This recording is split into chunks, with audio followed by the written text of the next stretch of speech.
Greetings, Jay Stone here, Cap and Ball Fanatic channel. On this week's video, I'm going to take a look at the basic supplies that a new cap and ball shooter will need in order to get themselves up and running in this beautiful hobby that we all love so much. If you stick around till the end, I'll give you an idea of what your investment will be to get a hold of all of these basic supplies.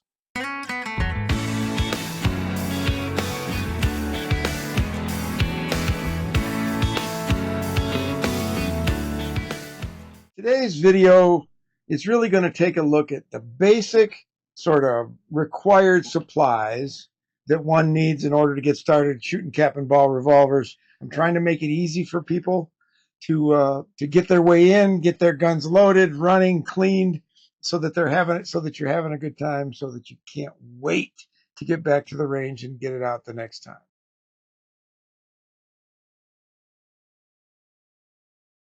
So we're going to start with sort of basic hardware supply. So we're going to go through this pretty quickly. This video is not designed to explain how to use all this stuff. All right, so let's get started. We aren't to the shooting stuff yet, but we are to sort of the tools and the hardware that I think are going to be really handy for you. All right, and the first one is a good set of gun screwdrivers. Now, these cost me about 35 bucks. They're by Wheeler. You can see there's a nice selection of screws and there's a screwdriver handle and all these different screw heads. This is good, 35 bucks.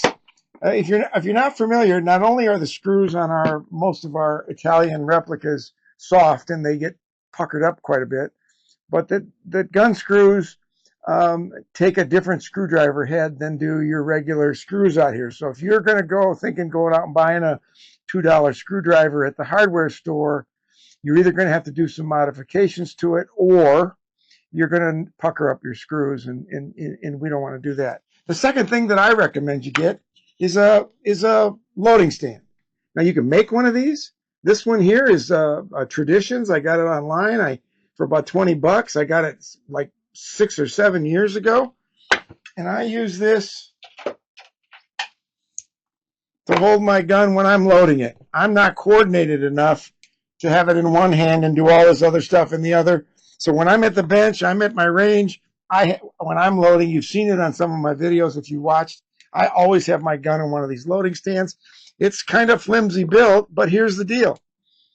I only pour the powders in there. When I go to push the balls or the bullets down, I take it off the thing and push it down so that I don't break that thing up. The other tool you're going to need, and I would invest a little bit of money in this, and that is a good nipple wrench. Now, because you got to take these nipples off and on these cap and ball revolvers a lot. Every time you clean them, you take the nipples off to clean them. And when you first get your cap and ball revolvers, they can be kind of stuck in there sometimes. And I like to be able to get them off and have the right tool to do that. Now, this cheap nipple wrench that you all see online by Traditions, don't get it. It won't. The metal, the steel is awful. You'll wreck this thing in your nipples first, second, or third time you use it if one of them happens to be stuck. If you've got one around, I keep them around for the nipple pick that comes out of the back end of it, but that's about it. I have a couple of these. It took me a minute to learn my lesson, so don't get them. This style comes from, you can get these from Track of the Wolf. It's sort of a T style. You can get them from the people that make slick shot nipples. These are nice. You hold them like this, you get a good grip, and you turn. And they're fine. But the best ones, Ted Cash nipple wrench, ratchet nipple wrench. You can get them online at Track of the, or at Dixie Gunworks, and you can get them at Midway online. These are little wrenches. You get a little bit that fits your nipples, and this little wrench, and it's got an in and an outside. And I'll tell you what, if you have a stuck nipple, this works great. I've never had to have somebody help me get a stuck nipple out of one of my cap and ball revolvers since I bought one of these. It might be the only nipple wrench you ever buy. That's my recommendation. You're going to want to have a powder flask of some sort. These old style looking ones are kind of cool looking. They're a little harder to work with because of how they have to be loaded. And so these are good. I like them. They're a little more expensive. You can get these as much as 50, 60 bucks, but they look old. They look historically correct, and they're really cool. You can get them with a bunch of different designs on them. or you can use the standard brass flask, powder flask like this, which I have many of these. What this does is you pour your powder into these, and from here you pour your powder into a powder measure. Now this is your typical brass powder measure. Down here at the bottom, you undo that screw, you see a grain weight by 10 grains each. So you find the load you want. If it's 20 grains in a Cap Ball Revolver, you line it up on the 2 and you close the nipple. You open this up, you take this, you pour your powder in here, right? It'll fill up to the top, and then you can use this to bring across and give you a leveling on it. These are really, I recommend you have one of these. Now, it's possible to buy a spout for your flasks in different grain measurements, but they're going to be less exact, because if this is a 20 grain spout, this here particular one is a 20 grain spout. If you tip it down and you fill it up, when you let the spring off, you're going to have less than 20 grains, because your finger pad goes down in there a quarter of or an eighth of an inch, and so you end up with an inexact measurement. But if you're not worried about that, that's fine. So I recommend that you use a powder measure. Take a little bit of the extra time, measure your powder out by volume, and do that. Now, this other powder measure I have is the one I really like. It's a Thompson Center. It's called ClearX, and these are really nice, and this gives you 5 grain increments, but I just went online to buy another one, and these don't seem to be available anywhere. All right, so we've got flasks, we've got powder measures, we've got a good set of screwdrivers, we've got a good nipple wrench, and I recommend you get some kind of a loading stand to help you when you're loading, especially when you're new in the game, because you can use both hands to load it. It'll take you a second to figure out the process. So I recommend you have something that you can hold it. You don't have to buy it. It's 20 bucks, but you don't have to buy it. You can, if you're handy, you can make one too.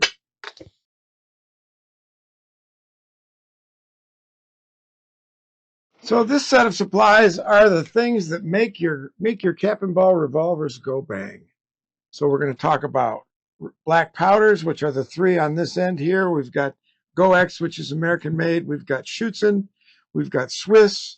And the 2 primary black powder substitutes, Pyrodex and 777. There's a whole bunch of other substitutes, but I don't have time to go into all of them. They're all similarly. Now, we've also going to talk about caps, primers, percussion caps, and cappers, and then we've got our round balls and our wads. So I want to go through this fairly quickly. I'm not going to explain much about how each of these work, because I have another video, and it's called How to Make Your Cap and Ball Revolvers Go Bang. So let's get started. These are the real black powders. Now, the decision you're going to make between shooting real black powder and shooting a black powder substitute is going to really come down to 2 things. One is what you prefer, and 2 is availability in your area. The black powders are a little harder to find. You can get them online. GoX was out of business for a few years, but this is sort of the American standard, and it's back now. And I don't think its distribution is as good as it could be, but I know it's around, and it's good, fine black powder. It runs about the same in terms of velocity and energy and cleanliness as Schutzen 3F black powder. That's this one right here. I shoot an awful lot of Schutzen 3F black powder. And the gold standard of black powders on the market today is the Swiss 3F black powder, and that's this one right here. It causes much higher velocities and energy round per round than the Swiss and GoX, and it's a little bit cleaner, and it's a really nice powder. It's also the most expensive. Let me talk about black powder for a minute. In the Cap and Ball revolvers, we shoot what's called 3FG black powder. And if you look at this really carefully here, on the side of that Schutzen bottle right there, it says 3FG. 3FG is for pistols and light rifles up to about 50 calibers. 2FG is for heavier rifles, and 1FG is almost a cannon powder. 4FG is considered primer powder. So there are 4 FG ratings. 3FG is what we use. So when you buy black powder, you're going to want to, for your Cap and Ball revolvers, you're going to want to buy 3FG. Now the other ones will work, At least 2F will work.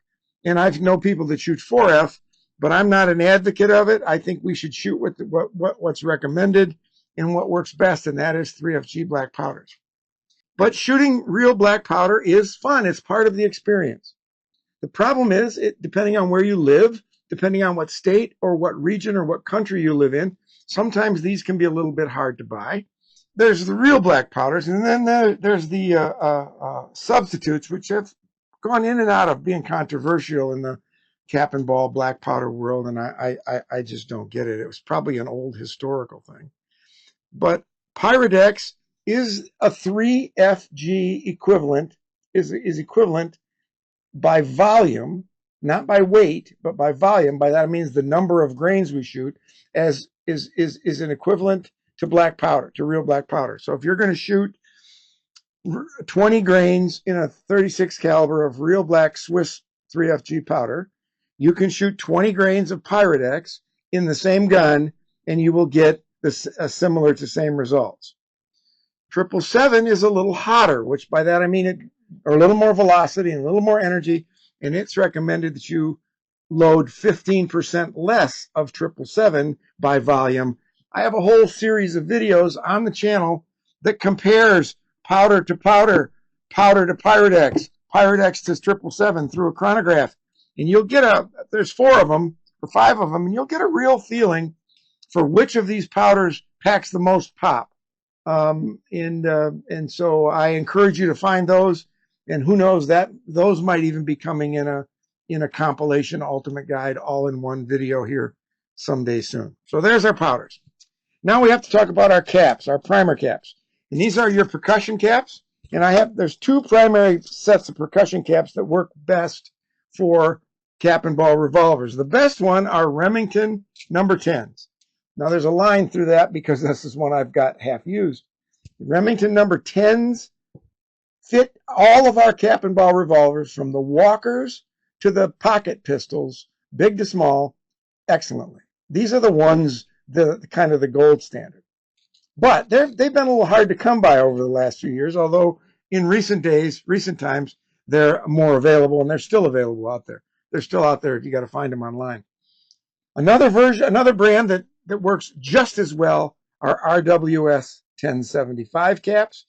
These are going to sticker shock you a little bit when you see them, because in the Remington 10s you buy 100, and they're about 12, 13 bucks per 100. And the RWS 1075s come in tins of 250. And so those are going to be around 30, 35 bucks. So you're going to think, oh my God, expensive caps. But if you break them down cap by cap, because you're getting 250 here, it's not too, it's very comparable. There's a brand out there called CCI, and they make number 10 caps. So CCI number 10 caps, please take my word for it and stay away from those. Those are smaller than the Remington 10 caps and the RWS 1075 caps. I have a bunch of them, and they don't fit any of my cap and ball revolvers. So we're going to want to not use those, or you'll get stuck with them like I am. I'm not sure what they're made for, but they aren't made for these Italian replica cap and ball revolvers, because I can't get them on hardly any of them. You can use CCI number 11 caps, which are largely cap lock rifle caps, and they're a little bit bigger than these, and they will slide off once in a while. They work just fine, but you'll have one slide off or get blown off with some in recoil or whatnot. And there's an old way to use those, which I've done thousands of times, which is to pinch them just a little bit to hold them on your nipples, and they work just fine. All right, so we've done powder, caps, primers. As a piece of equipment, you're going to want to have a capper. You can put these caps on your cap and ball revolvers with your thumbs and fingers, and if you use Remingtons, oftentimes you have to do that. But this snail capper by Ted Cash holds 100 caps, and it fits in your Colt replicas. It does not fit Remington replicas or your Ruger Old Armies. You can put them in a straight line capper, and there's some people that are selling something called a star capper, which looks like a star, and you put the caps on the end of them. I don't do those on my Remingtons because it takes just as long to load the capper, if not longer, than it does to just put the caps on my nipples with my thumb and my fingers. So when I'm shooting Remingtons for my Ruger Old Armies, I'm shooting them I'm putting the caps on with my thumbs. It goes quickly once you'll figure out how to get them straight and do it. But when it comes to Colts, I use this. This is, and I shoot mostly Colts. This snail capper is you just snap it on, pop them on, and it goes really, really well. Here we have our round balls, and most of us shoot round balls. You can shoot conical bullets. That's outside the purview of this video. Go see my video on making your gun go bang, and you'll see those there. These are .380 round balls, and these are what I shoot.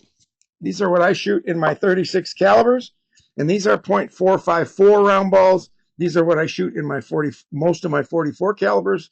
Ruger Old Armies takes .457s, and sometimes Walkers and Dragoons I will shoot .457s in, but all the other replicas I shoot .454. Now, you're going to see in the documentation with 36 calibers that you can shoot .375, and I don't do that anymore. What you want is, if you watch that video, you want a lead ring when you push the round ball down in the chamber, and that lead ring that gets shaved off shows that that round ball has sealed off the top of the chamber. With .375s, they don't always give you much or any of a lead ring. Sometimes it's a half of a lead ring, and what that tells me is that might not be sealed really well. I have found that .380s give me those lead rings in 36 calibers, so I shoot only .380s in my 36 calibers. You will also see for 44s, it says you can use .451 round balls, and you can use .375s in 36s too, but for the same reason, I use .454s. These are lubed wads, and they come either in 36 or 44 caliber. These are not, you don't have to shoot these, but I do for one main reason. So when I have my gun, I pour in my powder, I put in a wad, and then I put in the round ball. So the wad goes between the round ball and the powder. And what these do is it sort of follows the round ball out of the cylinder, and because they're lubed, it helps break up the fouling that is caused in the barrel of the cylinder, and it helps make cleanup a whole lot easier. If you don't use them, you're going to get dirtier faster, and that fouling is going to be kind of crusty, and it's going to cause you some problems, or it's going to make cleaning a lot more difficult. This is not only what I recommend using the wads, but it's also the historical correct version. There's articles going back into the 1850s talking about using everything from cork to cardboard to wool, and these are wool, as wads to help with fouling. Now, the other way people do it, and it's sort of become this old wives' tale, and that is that you have to put grease or Crisco or boar butter or some kind of grease over the chamber mouth, over the top of the ball and the chamber mouth, and that somehow or another that's how it's always been done. There is no evidence that they ever did that until recent days. And the reason that you put that over the chamber mouth is for the same reason that you use the wad, and that's to help break up the fouling. People will tell you that that stuff stops chain fires. There's no evidence that that's true. The good seal of your round ball that we just talked about is what's going to stop chain fires. If you have a good seal on your round ball, you're not going to have to worry about having wads or grease. Now, I have put grease over the chamber mouths when I first started because I was told that's what I had to do. And all it does as the gun warms up is it melts out and runs all over your fingers, your hands, your guns, and it makes one heck of a mess. These don't do that. You can get these really cheap at Track of the Wolf. I buy them by the 500 for about $30, or you can make them yourselves. And I have made thousands of these wads by myself. So if you want to put, if your friends tell you you have to put grease over the chamber mouths, go ahead and put grease over the chamber mouths. It doesn't hurt anything. It's your choice. But I'm telling you, you're just going to make a mess, and it's going to be, and by the time you're done shooting all six, if it's summertime, you won't have any grease left on 4 of those chambers, because while you're holding your gun out there, it's going to melt off, and it doesn't do anything for you. So I would go, if you're worried about fouling, I would go with the lube wads. All right, so we've got real black powder. We've got black powder substitutes. You've got some choices here. Either one's fine. Shoot what you can get, shoot what you can afford. I shoot a lot of this around the house, around the range here, because it's only $25 a pound. In as many shots as I make every year, this saves me an awful lot of money. But it doesn't matter. I shoot probably 65% Swiss black powder and shoot some black powder these days, and the rest of it is Pyrex and a little bit of 777. So we got black powder, substitutes, caps, cappers, and 2-size round balls and your wads. make your choices, figure out what you want. You can buy the round balls, Track of the Wolf. You can buy them home cast. You can buy them from Hornaday that are all swaged, so they're perfectly round. There's a lot of choices. Or when you get into this hobby, you can learn how to make your own round balls, cast your own round balls with a lead pot and molds, which I do, and it's an awful lot of fun. So there you have it. My look at the very fundamental basic supplies that a new cap and ball revolver shooter will need to get up and running in this hobby. Now, do you have to get them all at once? No, especially if you're not sure that this hobby is something you want to stay with. If you find people like me and friends around or get to a muzzle loading club, there's plenty of us that'll let you borrow some supplies for the day so that you can test this all out, maybe even shoot one of their cap and ball revolvers. So before you make an investment, you can find out if this is really something you want to do. Now, I'm biased, I admit, but I think you're going to want to do it if you've come this far. By that, I mean, if you've come so far as to investigate this and watch some of us talking heads on YouTube here, you're getting pretty close. But do it the way that you think you need to, either borrow or use this list on this video to come up with a list of supplies that you're going to need in addition to your cap and ball revolver in order to get going. And my guess is, if you bought everything that I put on this video, not including the cost of your cap and ball revolver, my guess is that you can get started for $150, $200, and these supplies will last you for a long time. Some of them are tools and hardware. They'll last you forever unless you break them, and the powders and the caps will last you for quite a while. So don't let the cost of this or the lack of fun stop you from giving our hobby a try. Meet some people. Go to a local club. Go to some shooting events. Hang out. Start talking to people, and they might just let you give one of theirs a try so that you can see whether this is something you want to commit yourself to. Now, some of you, if you watch the Ultimate Guide on for new cap and ball revolver shooters, you saw a version of this in the middle of that Ultimate Guide. This is the first time I have published this video separate. So I hope you liked it. I hope it was helpful to you. We've got more videos coming, and we'll see you again on down the road the next time.